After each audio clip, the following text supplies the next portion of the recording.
भक्तजनों, माताओं, बहनों, सादर जय श्री कृष्ण। हमारे YouTube चैनल में आप सभी का बहुत बहुत स्वागत है। सबसे पहले आपको और आपके पूरे परिवार को शरद पूर्णिमा की बहुत बहुत शुभकामनाएं और बधाइयां। भगवान श्री हरि लक्ष्मी नारायण जी का भरपूर आशीर्वाद आप सभी के जीवन पर सदैव बना रहे। आप सभी सुखी रहें, स्वस्थ रहें, व्यस्त रहें, मस्त रहें, निरंतर उन्नति तथा प्रगति को प्राप्त करते रहें। आश्विन माह के शुक्ल पक्ष की जो पूर्णिमा आती है उसे शरद पूर्णिमा के नाम से जाना जाता है तथा इसे कोजागर या कोजागरी पूर्णिमा के नाम से भी जाना जाता है। शरद पूर्णिमा पर भगवान सत्यनारायण की विशेष पूजा और कथा करनी चाहिए या ब्राह्मण देवता के मुख से सुननी चाहिए। शरद पूर्णिमा की जो कथा है उसमें बताया गया है कि एक साहूकार को दो पुत्रियां थी। दोनों पुत्रियां पूर्णिमा का व्रत रखती थी, लेकिन बड़ी पुत्री पूरा व्रत रखती थी और छोटी पुत्री अधूरा व्रत रखती थी। इसका परिणाम यह हुआ कि छोटी पुत्री की संतान पैदा होते ही मृत्यु को प्राप्त हो जाती थी। उसने ज्योतिषियों से, विद्वान पंडितों से प्रश्न किया कि इसका क्या कारण है। उन्होंने बताया कि तुम पूर्णिमा का अधूरा व्रत रखती हो, जिसके कारण तुम्हारी संतान पैदा होते ही मृत्यु को प्राप्त हो जाती है। पूर्णिमा का पूरा व्रत विधि पूर्वक करने से तुम्हारी संतान जीवित रह सकती है। उसने विद्वानों, ज्योतिषियों और पंडितों की सलाह पर पूर्णिमा का पूरा व्रत विधि पूर्वक किया।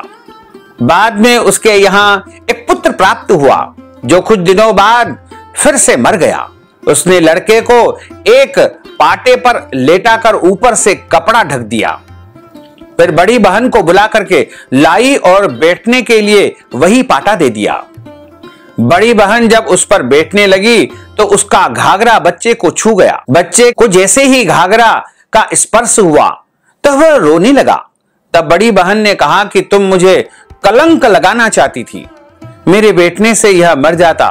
तब छोटी बहन बोली कि यह तो पहले से ही मरा हुआ था, तेरे ही पुण्य प्रताप से, तेरे भाग्य से यह जीवित हो गया है।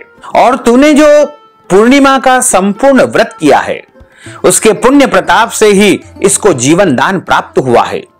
उसके बाद पूरे नगर में उसने पूर्णिमा का पूरा व्रत करने का ढिंढोरा पिटवा दिया कि जो कोई भी शरद पूर्णिमा का व्रत करेगा उसकी संतान को लंबी आयु प्राप्त होगी तथा उसको कभी भी संतान का कष्ट नहीं भोगना पड़ेगा तथा घर में सुख, शांति, समृद्धि का वास होगा।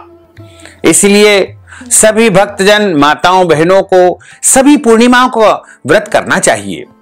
और यदि सभी पूर्णिमाओं का व्रत नहीं कर पाते हैं तो शरद पूर्णिमा का व्रत रख करके इस दिन चंद्रमा का पूजन, माता महालक्ष्मी का विशेष पूजन अर्चन अवश्य करना चाहिए। शरद पूर्णिमा का जो दिन होता है वो अपने आप में स्वयं सिद्ध दिन माना जाता है।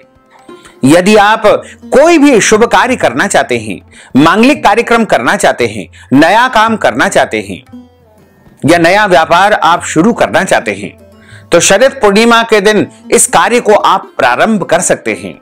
तो चंद्रोदय व्यापिनी जो पूर्णिमा है वो 16 अक्टूबर 2024 बुधवार को है, जो कि व्रत की पूर्णिमा रहेगी, शरद पूर्णिमा रहेगी। और सभी प्रकार से पूर्णिमा का जो पूजन अर्चन करना है वो पूर्णिमा 16 अक्टूबर 2024 बुधवार के दिन ही रहेगी। और 17 अक्टूबर को उदय व्यापिनी यानी सूर्योदय व्यापिनी जो पूर्णिमा है वो रहेगी। गुरुवार के दिन यदि आप पूर्णिमा का दान करते हैं, स्नान करते हैं या कार्तिक स्नान का आरंभ करना चाहते हैं तो आपको 17 अक्टूबर 2024 गुरुवार को करना चाहिए। वहीं शरद पूर्णिमा से संबंधित सारे पूजन पाठ आदि कर्म आपको 16 अक्टूबर 2024 बुधवार को करना है। तो भक्तजनों, माताओं, बहनों, यदि आप हमारे माध्यम से पूर्णिमा का पूजन अर्चन करवाना चाहते हैं, शरद पूर्णिमा पर विशेष खीर का वितरण करवाना चाहते हैं या शरद पूर्णिमा पर सत्यनारायण भगवान की कथा सुनना चाहते हैं या करवाना चाहते हैं या फिर शरद पूर्णिमा के निमित्त कोई भी दान पुण्य करना चाहते हैं, वस्त्र दान, अन्नदान, गोदान, तो आप हमारे गूगल पे, फोन पे, पेटीएम नंबर के माध्यम से नगद धन राशि पहुंचा करके शरद पूर्णिमा का संपूर्ण पुण्य लाभ प्राप्त कर सकते हैं। साथ ही आप सभी से अनुरोध है कि हमारे इस ज्ञानवर्धक वीडियो को अधिक से अधिक लोगों को शेयर करिएगा, लाइक करिएगा, कमेंट करिएगा। और यदि अभी तक आपने सब्सक्राइब नहीं किया है तो अभी और इसी समय सब्सक्राइब कर लीजिए, ताकि इसी प्रकार की ज्ञानवर्धक वीडियो आपको सबसे पहले प्राप्त हो सके। आपको और आपके पूरे परिवार को सादर जय श्री कृष्ण, सादर धन्यवाद।